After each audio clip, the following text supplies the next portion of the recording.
बाई हवा गेली. निकी तांबोळीची हवा पूर्ण गेली काल सॅटर्डे नाईटला. मराठीबद्दल मला बोलायचं आहे. सॅटर्डे नाईट खूपच राडा झाला आहे आणि मी बोललेले तसंच निकीवरती जाळंधूर निघालेला आहे. अगदीच चुकीचं आहे ती. खेळत असेल हे चांगलं, पण मला काय म्हणायचं आहे की तू कुणाशी बोलतेस, कोण आहे ते बघून बोल ना. अजिबात तिला सेन्स नावाचं काहीच प्रकार नाही आहे. काय पूर्ण हवा निघाली तिची. कुठं गेलं ते तिचे जे ॲटिट्यूड आणि तिचं ते सगळं काय होतं ते कुठं गेलं तिचं ते.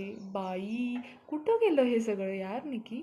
आणि खेळण्याबद्दल तिच्या काहीच बोलायचं नाही, पण ते जे वर्षाताईंची अक्कल वगैरे जे काढले तिनं ते अगदीच चुकीचं आहे. तिचा जो ॲटिट्यूड होता ना तो एका मिनटात तिला माफी मागायला लावली आणि जेव्हा ब्रेक झालेला तेव्हा ती सगळ्यांची माफी मागत सुटलेली. अगदी अरबाजची